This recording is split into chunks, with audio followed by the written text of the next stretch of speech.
trying to be the son of a rich man, it was whooped out of you very quickly. Really? Oh yeah. It was Wow. stamped out completely very quickly. I was like, and it gave that instant value for labor.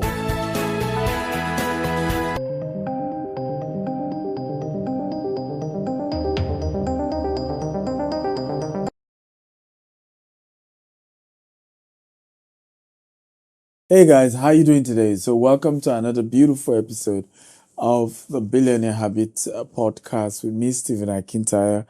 And today I have a very good friend of mine in the building, Mr. Tunde Okoya.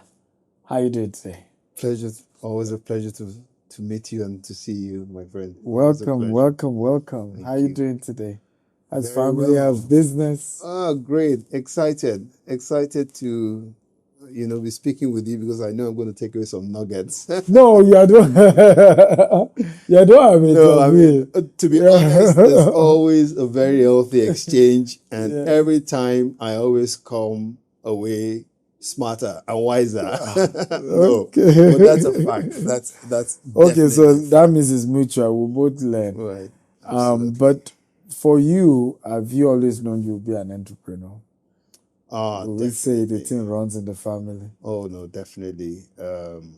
I've always liked the art of commerce, the art of exchange, and of course, my father being a very great inspiration. Ever since we were growing up, from primary school, our holidays were always spent working and the guys had departmental stores then, as it was called, in Idumota. Wow. And our job very early on was it's just like a typical shop right now. But the Yeah. difference is, in order to reduce shrinkage, feel free, the customers were not allowed to take their bags to the till. Yeah. So our job was to take the bags after they've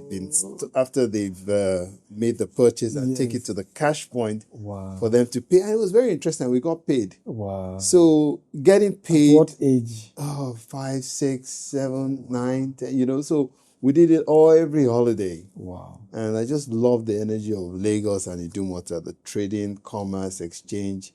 So yeah, it was just great affinity for that energy.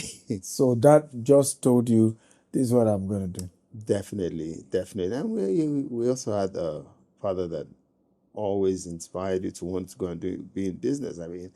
Most earlier stories you heard about the life of an entrepreneur was when he was young, and he said he was in class and they had a teacher, brilliant teacher.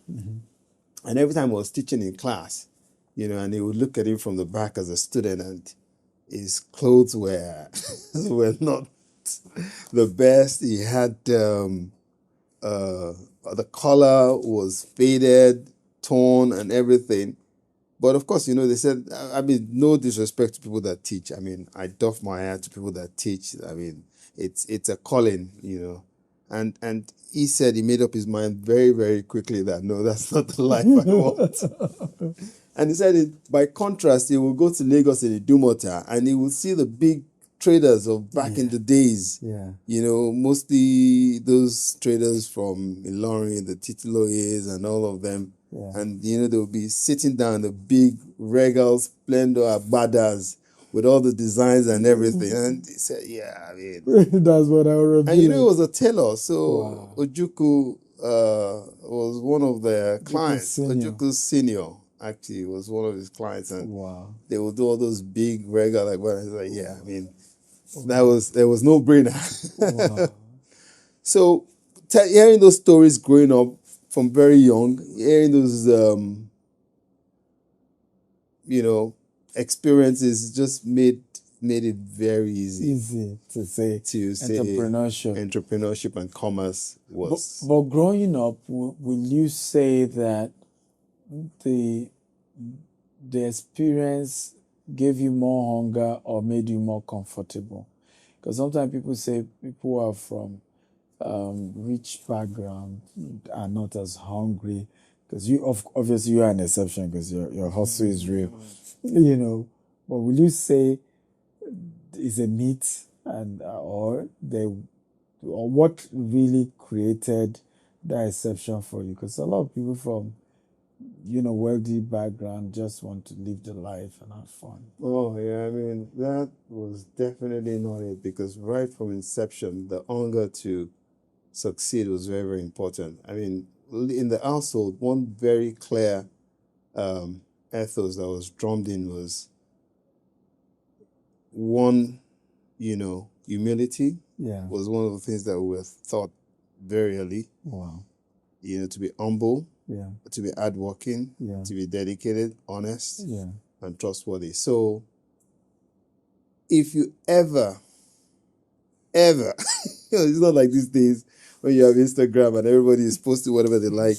If you add any inkling of even showing off or trying to be the son of a rich man, I mean, it was whooped out of you very quickly. Really? Oh yeah. It was Wow. stamped out completely very quickly. I was like, and it gave that instant value for labor, for work, for to be an entrepreneur, because it's you're absolutely right. I mean, the prayer has always been to be self-sufficient and not to be dependent on someone else's hard work. You have to make your own way in life, and privilege comes with responsibility. So the more privileged you are, the more challenged you are, the more responsible you are. The biggest problem is that you always just tend to challenge yourself all the time, and even when you make achievements, they pale, and that's always a challenge. And at times you never really have the time to take it in and say, well, probably have. But it's always has to be the next mountain, the next hill, the next project. But why did you go on your own? Somebody else would have just wanted to, work with Popsy and run the family business. You just went on your own, and I am Tunde Okoya. I'm starting my own empire. Well, to be honest, it was. I've always said something, and it's always drummed this thing into all the kids, that what matters the most. It's just like when Igbos have, or even old traditional people in commerce and trade. When you're under the tutelage of someone who actually takes you under their wings, and they actually train you. After a while, you take your freedom and you go and start your business. So for me, that was the way it sort of turned out to be. I worked under the group. I was like group managing director. I was in charge of all the factories. Wow. And we were doing very well, extremely well. They still are doing very well. And what I learned, the entire experience, the entire knowledge is worth, you can't put a value to it. You just can't put a value to that. So after doing that for over 20 years, I thought, okay, well. So you worked with your dad for 20 years? Yeah, over 20 years. And now you paid your dues. Yes, so exactly. So I thought, well, now I paid my dues. Let me go and try and see if I can put those skills to work for me. And we thank God. We give God the glory. How many years now on your own? Over a decade. Wow. Yeah, over a decade, well over a decade.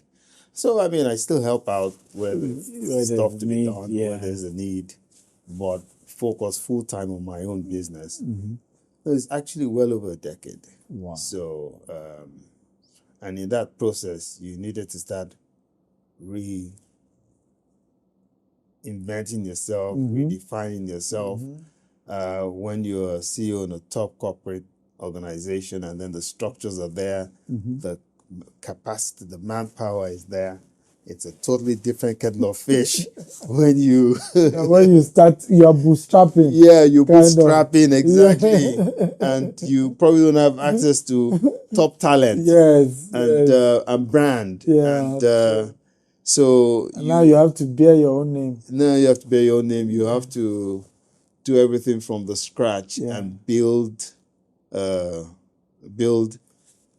your business all from the beginning, and that's the challenge. That's the whole idea of entrepreneurship, and so you either enjoy that journey, or if you don't, and if you're doing it only for financial returns, it's obviously you're going to burn out very quickly, and it's not going to you're not going to enjoy the journey. And the whole thing is enjoying that journey, trying to make a difference, solving a problem as entrepreneurs should, and being innovative, constantly thinking out of the box, constantly challenged and finding ways around it to solve that same problem. I guess that's the thrill, and that's what keeps you awake every day, keeps you in the office, and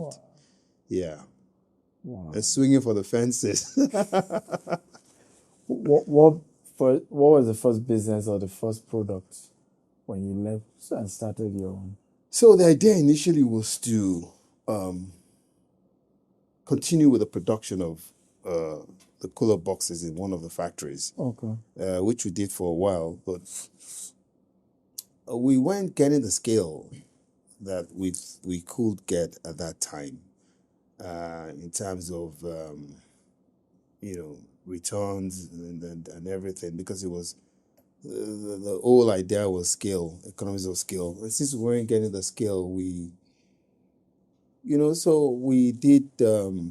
We had someone come into our office one day. He wanted insulation, and of course, I mean, the whole concept of the thermal box is to insulate it, but he wanted it for a house, not for a picnic box. So he had a site somewhere in Niger Delta. It was for an oil and gas company, and so he just said, "No, just come to site, and you come and put your insulation into it."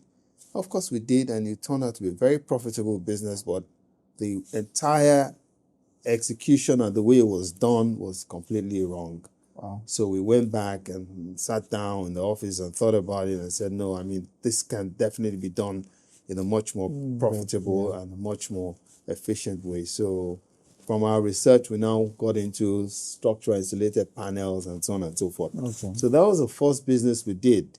And from there, we got into doing that for people that in the agricultural sector, cold rooms, cold chain. And then, for the financial service industries, when they first started and they had their ATM kiosks, and we were deploying ATMs mobile ATMs for them all over the country, universities and everywhere. We must have done over 500 deployments back then. And the telecoms came. When the telecoms came, they wanted base stations for telecommunication shelters. They had the old technology then before the new RF system that doesn't require any insulation. So we did that for the oil and gas. For the telecom sector, and that was also very good. So constantly, we were changing to market demands and market needs, and we found out that we had a versatile product that could be adapted to so many different applications. Oil and gas, construction. So it's essentially a building material. But our driving factor from the beginning, the vision was to be a commodities company. To trade that was why a company was called Land and Grant Commodities. We wanted to be in the fast-paced business of selling and buying commodities. And then at the end of the day, when you think about it, manufacturing and industry is trading at the end of the day. The manufacturing and the trading that counts. That's true. So it's just that we're trading in a different way. Fantastic. So, for you, I mean, what will you say? Is it easier? I mean, you've seen it all. Is it easier? Because I've seen situations where people leave their parents' business and they start on their own. And people say, why did you leave your father's business? Why did you go start your own? And we've seen situations where people stay in their parents' business. Although, well, it was because they took continue from where their parents stopped. That's why it was easy for them. Right. We're having a new generation of second generation entrepreneurs. In rare cases, you have third generation who have come in after their dad. What will you say could be the right template, whether for parents watching this or for children who parents own businesses and they're likely to take over from their parents? That's a very difficult question. Like you said, you now have a new generation, which is the second generation. Ours is probably the third generation, the millennials. And what you find out continually is that, so let's start from millennials first, right?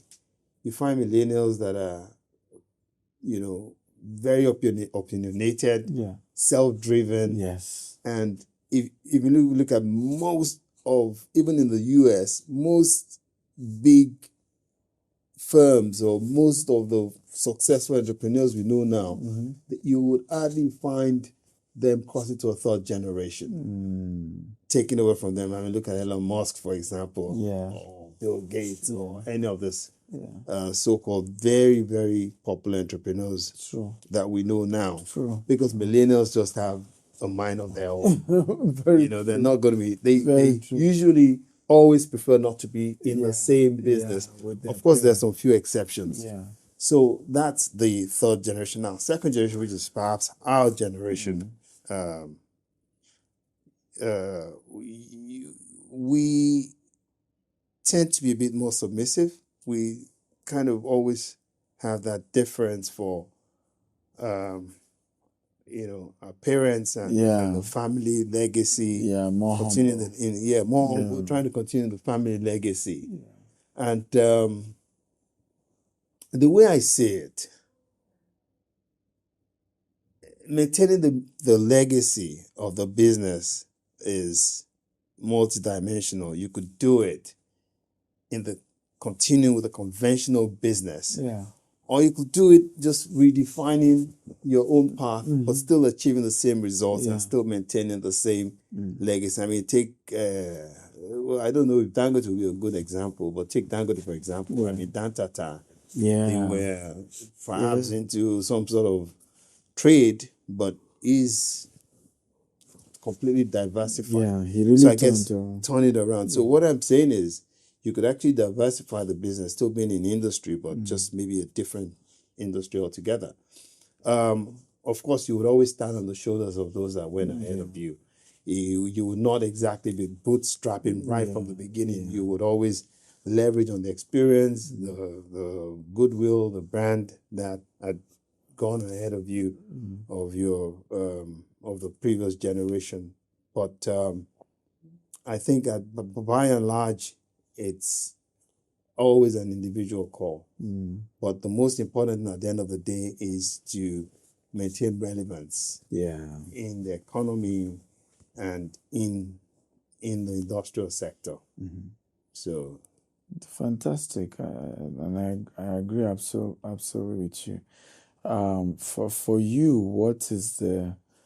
where do you see?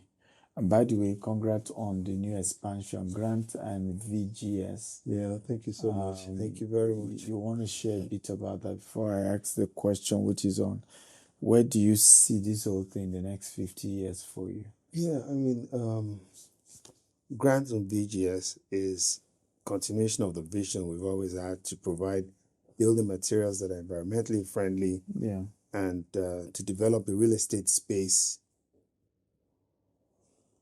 enable Africa catch up with the rest of the world. Okay. The biggest problem we have is we are not going to catch up with the West with the old conventional system. So we have to think out of the box. Yeah. And there's so many building systems. So Grant VGS is utilizing composite steel in order to achieve high-rise buildings within a record speed and a more cost-effective way, and to ensure that the building is green. on an industrial scale. So if you wanted to develop really quickly and you needed to catch up with Dubai, for example, you're not going to go the same route. You have to leapfrog.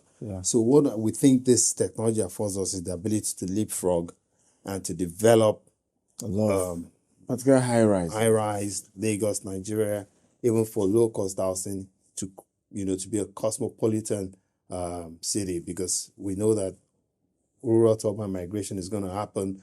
Space, for example, a place in Lagos is very difficult, so you always have to go vertical. So that is the whole idea.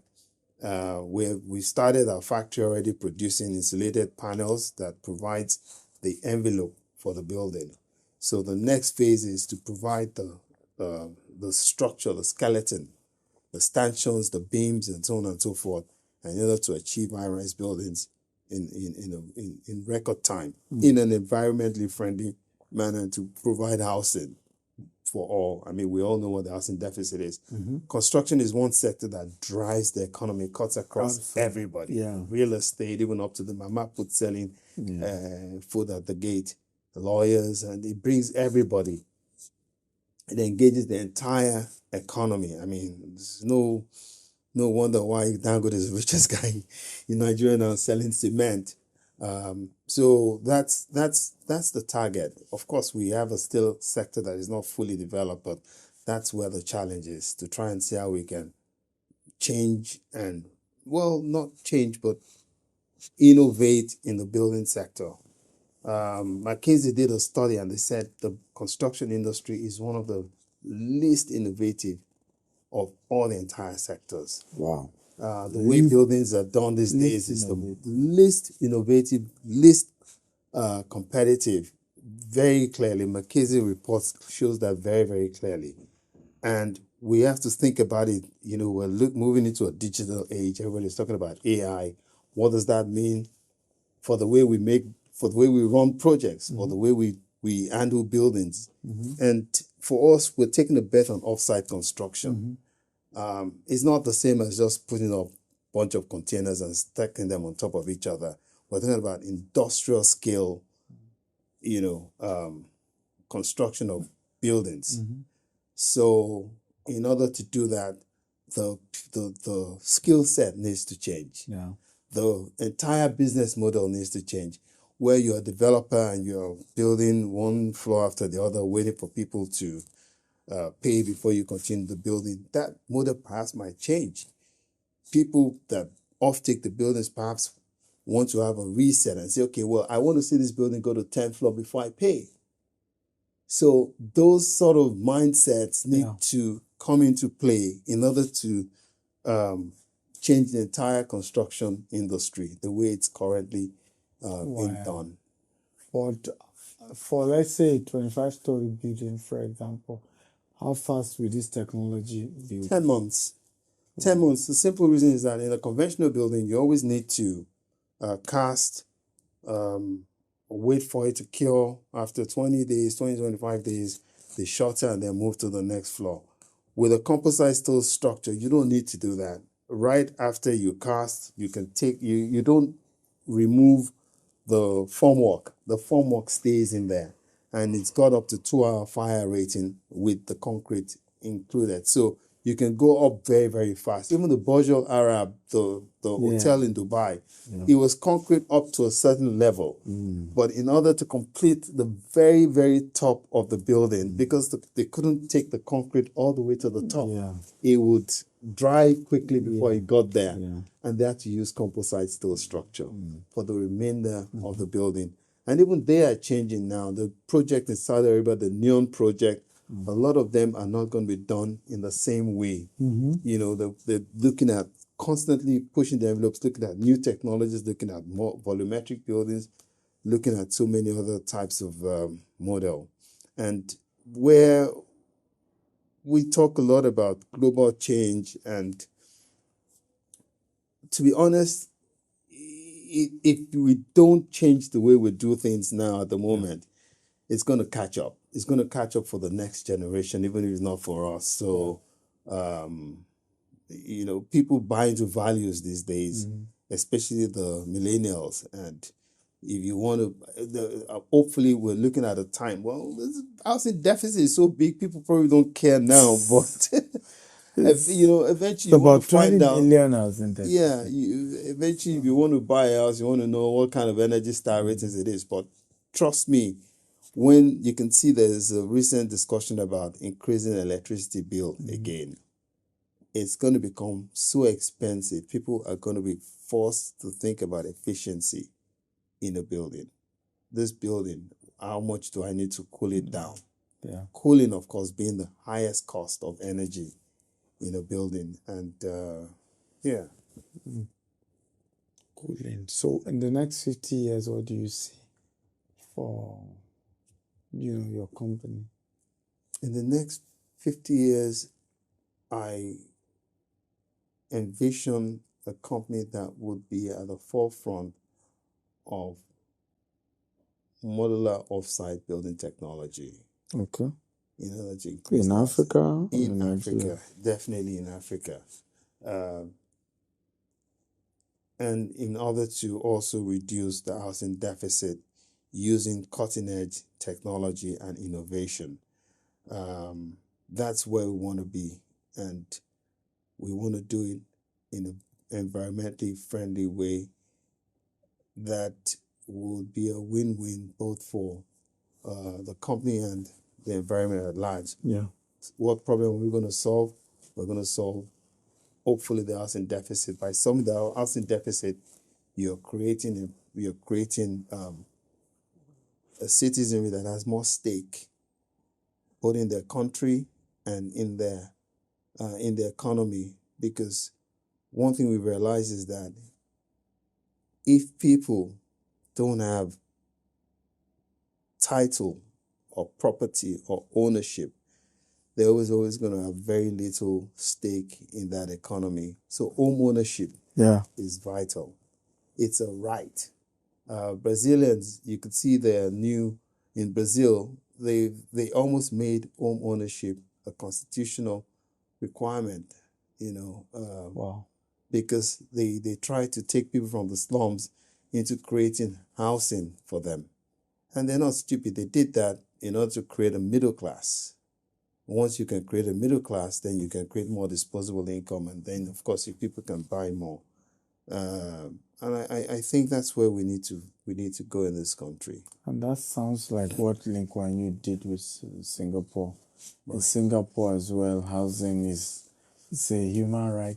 Absolutely. It drives the economy. It drives every sector of the economy. And we have a generation of Nigerians that are coming. The millennials they are just unbelievable. I mean, I have so much respect for that generation and what they're achieving. They're breaking all the rules. They're rewriting the rules. They're not asking for permission. They're taking it. Yeah. And I think we need to learn a lot from that generation. And you find out that they thrive most where there's very little government regulation, because it's more egalitarian. It's based on your performance. It's not based on who you know. It's what you can do. It's based on your talent. You can't buy talent, right? And that's a generation that should inspire the entire country. These guys are not asking for permission. They're not, And you can see the results in the entertainment industry, in the music industry, in the film industry. Fantastic. I mean, for you, what will you call your quotable quotes for success? How do you define success? That's a very tricky question. Success. It's multi-dimensional. I mean, financial success without strong family is, it's essentially useless. So for me, success is being fulfilled, both first of all within the family, and the family unit, and then external financial success. But unfortunately, we are all caught up trying to chase chase our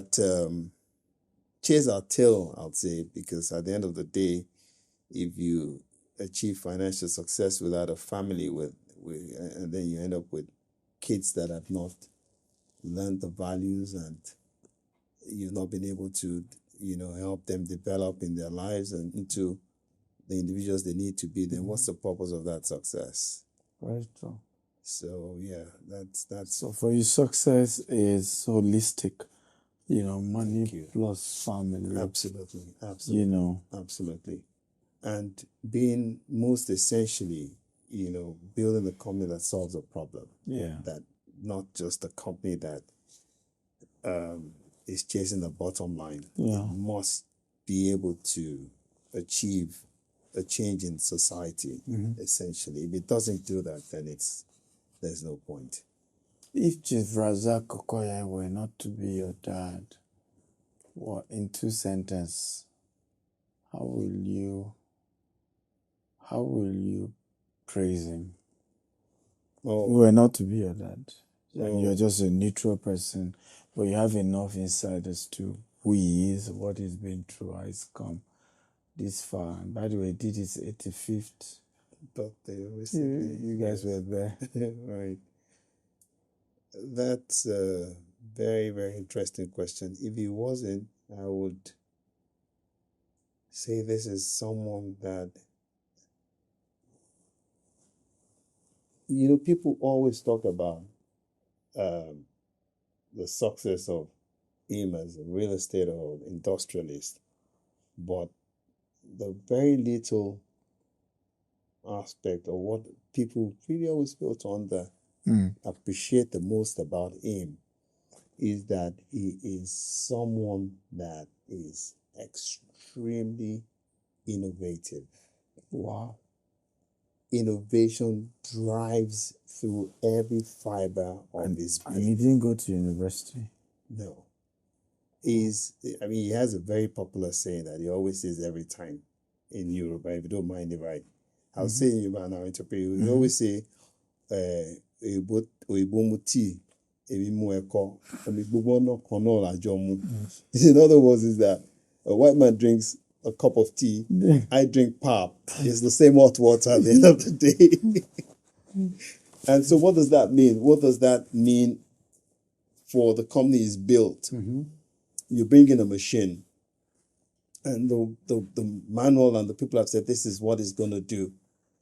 And then he looks at it with the engineering team and says, how else can we make it better? How can we be more innovative? Take, for example, the picnic boxes that we started off with. In Europe, the primary purpose of a cooler box was picnic. Yeah. But in Nigeria, it became something used for the distribution of food. And that was so integral to its success in Nigeria, even beyond other markets and in Europe. And it's always been like that for him. It's always innovation, always thinking out of the box. He never got into a market that was purely run of the mill, another Me Too. Every business he got into had to be the one creating that market. Yeah. And effectively a niche market. And he had to compete on the innovation. And before the people caught up, maybe another 5-6 years, it's off to another product. So he would never come in and commit and compete in a product that was just commodity. Yeah. He always found a niche. He always found a separate way to exist out of the box, always thinking out of the box. Did that influence how you two evolve? Because, what you're doing has nothing to do with what, your father's business is doing. No, you're right. It has nothing to do with cooler boxes, but that's, well, in the sense that a cooler box is a small product, small plastic product that regulates temperature. I build a house that regulates temperature. And so I always say that I make a giant cooler, he makes a small, but I make a giant. But yeah, so the same thread, but the same concept of not being in a market where you're purely competing only on efficiency and price, but you're competing on your own rules, your own product, very little competition, and then that gives you a bit more room to pick your price. Very powerful. For you, what are like 2-3 principles or quotes that you've used in entrepreneurship thus far?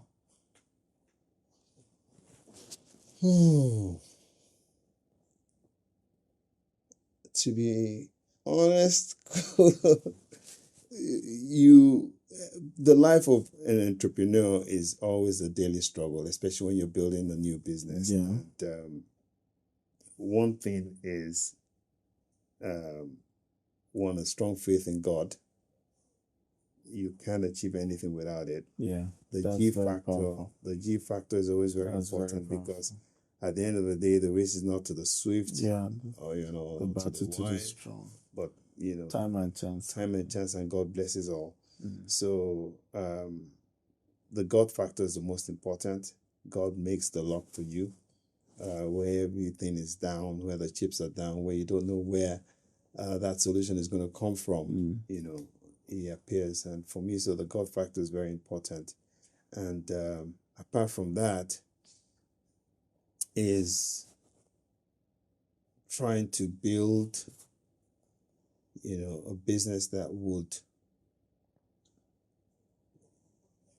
impart on society and every stakeholder. Okay. So if I were to tell you what other, I get a lot of motivation from a lot of people you speak to. Like Cosmos Maduka is a great inspiration, and the way his generation and my dad, the way they've been able to turn things around, and they always say that I started with this X amount, and then he got into this factor. So biggest one word for me is that it's always a God factor in business. Well, I think that looking at the empire, the first generation has done, your generation, one can't but wonder, is there a third generation coming? Are your children also going to go into entrepreneurship? Oh, yeah, they have no choice. They're going to, of course. So the difference between their generation and my generation is like I never took a paid job in my life. Wow. So it's always, for me, I always think that that's always been a bit of a downside because I could never really understand certain things, the other aspect of what it was. So in their case, I've encouraged them, yes, to take a paid job. Take a paid job somewhere else. Understand. I have a son who's in financial sector. He works in New York. He's currently a business analyst in one of the biggest banks. So he's going to go into investment banking and hopefully wants to go and set up his own thing. So I didn't even bother trying to convince him or persuade him to say, "Oh, come, you have to come and join the business." I think things will take their natural course. People would always find what inspires them the most, what keeps them awake. Because they said if you find a passion, then you'll never get paid for the rest of your life. Because it's something you're always going to enjoy, something that's always going to be interesting for you. And so I think, so that's my take on it. Obviously, it's essential to look at the exit. What legacies you want to build? Is your business going to go beyond and transcend you? For me, those questions right now are still a bit far off. Hopefully, when we scale and pivot well enough, then who knows? But we never get to the end, do we? I mean, this is a journey, it's not a destination. So I doubt if there will ever be a time where you don't feel like, yes. Actually, that have actually built a business ground up Mm. in society. Mm-hmm. You always find different career paths and people with questionable characters, and you can't even really explain the source of the wealth. And even those that can't explain the source of the wealth happens to be the ones that are showing the fake it till you make it scenario and giving the impression that life is all about. I saw one of your podcasts where the guy was very interested, like everybody trying to own a Rolls Royce. Yeah. I mean, for goodness sake. You know, why is it instead of trying to own a Rolls Royce, can't you own an AI lab, for example, for goodness sake? Try and be the person who owns Creative Hub. Try and be the person who owns a tech shop. You know, and why would you put so much capital in luxury? I think it's something that is really, really a curse for the black man. It's not just a black man, you know, black man everywhere. I was watching a show on AI and chips and drams and everything. And this brilliant guy was giving the lecture on why they needed to take China out of the most advanced chips and leave them with the current chips, which they finally now gotten over to achieve the AI result. And in that class, all you could find were Chinese people. Half of everybody in that class were Chinese, for goodness sake. I was like, why is Africa in this conversation? Yeah, it's sad. But when there's a music video, I mean, you see us dancing. I'm not saying there's anything wrong with that, right? That's fine. But we also need to push the envelope in terms of science and technology, especially at this age. And the strangest and the most important is that we think that we need everybody to know it. We don't. We only need 1% of the 1% to know it. If 1% of the 1% know it and we can discover the 1% of 1% and support them, we will get there. I mean, the Caucasians are not collectively smart. But the difference is they're able to find the 1% and they're able to support the 1% that eventually create a better life for everybody.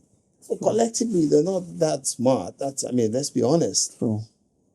So until we find the 1% that are the geniuses and we put them on the pedestal as geniuses and we make them role models and we support them and we develop them and we build them, we would never develop. Are you the first child of Chief Razak? Okay.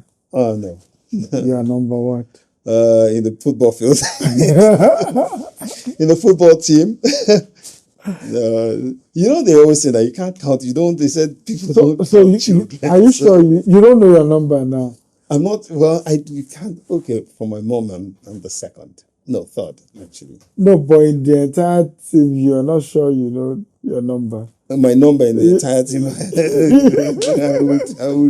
I would take a pass on that. I'll come back to you on that. But interested. For people who are watching and are like in your shoes of my dad, wealthy entrepreneur, and I'm struggling because I've had this conversation with a lot of first generation entrepreneur,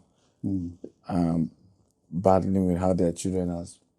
One, they almost always want to be different. I don't want to be like my dad. I don't want to do my thing. If someone is watching this as is in that position, successful parent, struggling to understand where to fit in, and what is your advice for them? Where the kids are trying to find a way to fit into the business. That is the kid watching you now. He's a child of a very, very successful entrepreneur and is struggling to have his own voice. Like you have found your voice and created your part. I think what's like our generation, it was with our parents. You literally, if you're lucky and you liked what they did, it was fantastic. It was great. But not everybody likes. Yeah. People, even amongst my students perhaps had a different vision. Yes. Perhaps they had a different dream to pursue. True. Well, fortunately for me, I never had any other vision. I wanted to be that. I wanted to be doing what he was doing. So I had no problems whatsoever. I probably wanted it to be done slightly differently than the way it was done, yes, but definitely I had the same ambition. So for someone who perhaps has the same vision and wants to continue in the legacy, I say what matters the most is for you to find what makes you happy. If you find what makes you happy, if it doesn't make you happy, you're going to be miserable for the rest of your life. Yeah. You need to find that you're happy and comfortable in the decisions you make. And don't second guess yourself. If you have the drive, the inspiration, the natural inclination to do a certain thing or pursue a certain dream, go do it. You just have to go do it. Because if you don't, you're going to live miserably for the rest of your life. And I like this Frank Sinatra song that says, I did it my way. Yeah. You know, I did it my way.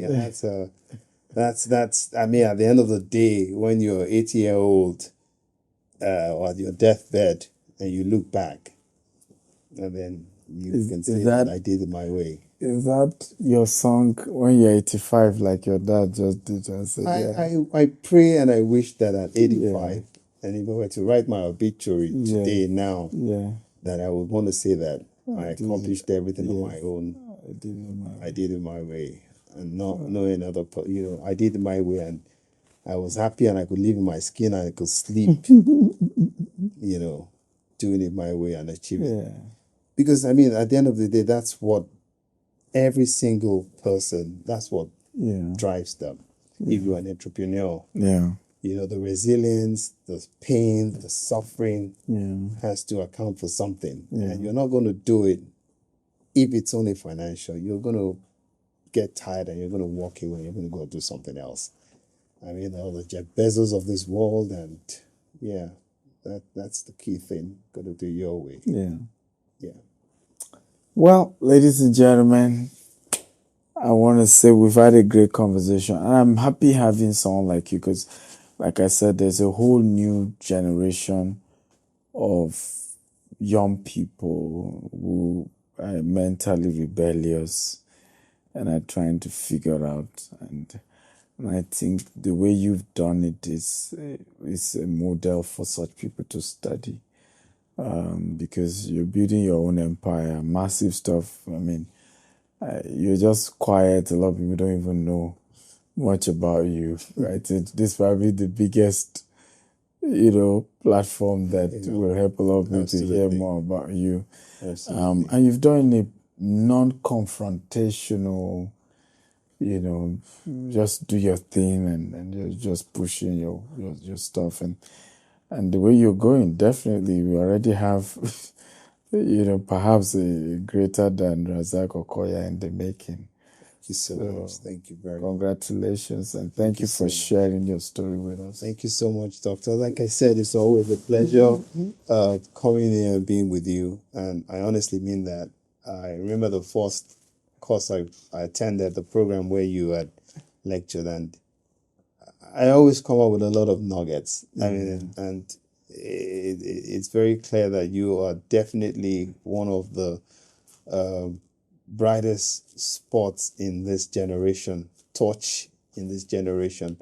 And the values that you espouse are very key, very important for those coming behind. I know that you're a man of faith, and that's very important. Thank you. And I think that this generation needs to learn and believe that, the G factor is the most important. Yes. Yes. And when in Nigeria, my dad put that sign there, Oluwani Shola. My younger me, like, what does that mean? When I got on the street, I realized, I said, yes. Yes. So thank you so much for this platform. Thank you. And always constantly happy to always learn from you. Thank you. And thank you for the opportunity again. Thank you, sir. Thank you. I appreciate it. Guys, so that's the end of another beautiful episode of the Billionaire Habit with me. Please get this episode across to people who are like second generation entrepreneurs. I think there's so much to learn. This session, that of Top Arusha, where it's something I'm intentionally pushing, because we need to get it right with wealth, right? The wealth ending at the first generation, is not right? We need it to be able to continue second, third, including even that they are not necessarily inheriting their parents' company. Like in his own case, in Topper's case, he took the company forward from his dad. In your case, you totally have started your own business, outside of what your dad is doing. Your dad's business is doing well. You are growing yours as well.